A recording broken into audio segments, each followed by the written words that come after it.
Welcome to the Lucifer's Rituals channel. Tonight, we're heading to a place that even the most fearless paranormal investigators wouldn't dare to enter. The cursed house of the man who was said to be married to the demoness Naamah. We will spend the night in this house to see with our own eyes if the legend is real. But we need your help on this journey. We might experience hundreds of paranormal events. And sometimes, we may miss important details. So please, watch closely like a detective. If you hear or see anything unusual, let us know in the comments. Jake asks Ryan what time it is. Ryan responds, saying it's 2:30 a.m. Hey Ryan, can you show the time on your phone to the camera? Oh, of course. Look, guys, it's already past 2:30 a.m. You know, after midnight, the ifrits are released. We need to be extremely careful. Ryan, do you have anything to add? Ryan gives a short but firm response. Let's just get started. Jake and Ryan walk through a pitch-dark, desolate forest, their footsteps crunching against the dried leaves. The moonlight barely filters through the thick branches above, casting eerie shadows along the path. Suddenly, a sharp rustling sound comes from their right, stopping them in their tracks. What? What was that? Jake whispers, shakily pointing the camera towards the sound. Ryan scans the area. Jack, probably just an animal. Let's keep going. But as soon as they take another step, a branch snaps on their left. Both freeze. The camera trembles as Jake quickly shines his flashlight towards the noise. But there's nothing there. I really don't like this. In the distance, an enormous, decayed wooden structure appears. As they get closer, they notice the old wooden shutters slightly swaying in the wind. The rusted iron gate at the entrance looks untouched for decades, its engravings faded, yet still eerie. Do you think coming to this house was the right move? Ryan, I don't know if you realize how serious this is, but if we end up seeing Naamah or her husband, we could be in way more danger than we thought. I know, Jake, but we've come this far, and I really don't want to leave without seeing something. Look at this place, it's completely rusted. I swear no one has set foot in here for at least 100 years. I can feel the temperature dropping even more. Dude, remember the sounds we heard on the way here? And right now, it feels like someone or something is watching us. Come on, Jake. I whispered a few prayers I know. I hope they work and protect us from the demons, even just a little. You know Naamah's story, Jake. All right, we're almost at the house. Just look at how majestic it looks. It's falling apart, but it's like something, maybe even a spell, keeping it from collapsing. This place looks even more terrifying than the stories say. Jake lifts the camera and points it towards the house. Just then, a shadow moves across a second-floor window. Ryan's excitement from earlier was completely gone. Did we get that? Please tell me we got that on film. I swear, I saw something in the window. It looked human, but Ryan, I'm losing my mind. No one could live in a place like this. It's impossible. I want to check the camera footage, dude. Come on. There really was a shadow there. But I swear to you, man, that thing, it couldn't have been human. Jake and Ryan, shaken by what they just saw, hesitate to enter the house and decide to start their investigation from the yard instead. The wild grass has grown so tall that it nearly reaches their height. Taking a deep breath, they step into the overgrown yard.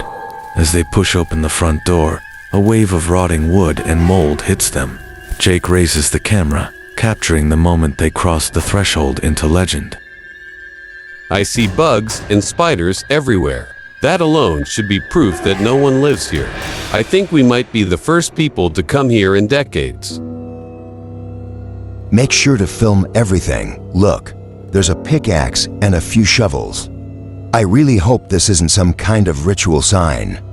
And honestly, I don't even want to say it. But if I have to mention part of the story, after Naamah married that man, she demanded 3 sacrifices as her dowry, and they had to be buried in the ground. But she also made one thing clear. the sacrifices wouldn't be animals. Do you get what I'm saying, Jake?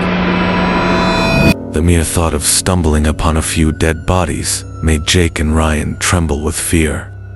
All they wanted was to capture a few glimpses of spirits or demons.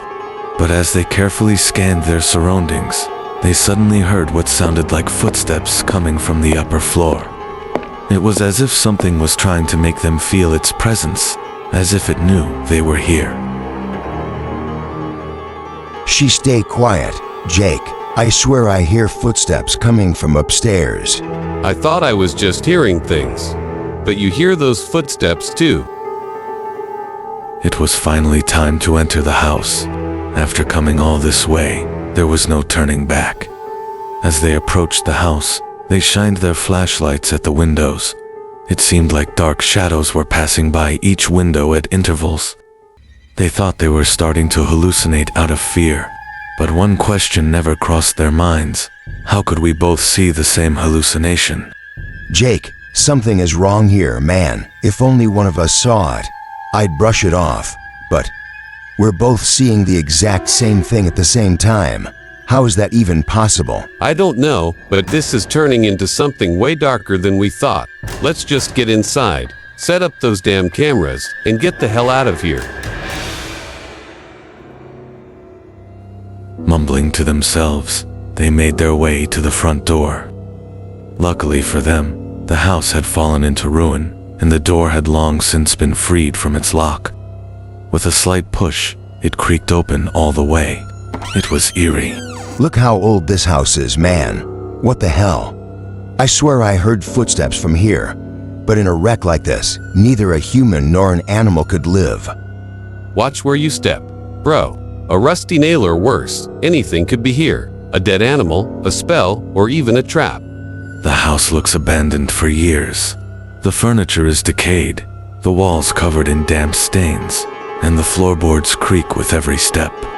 Cobwebs hang from the ceiling like forgotten curtains. They had entered the ground floor of the house, but as they were talking among themselves, footsteps could once again be heard from upstairs. Then, suddenly, a window started slamming violently.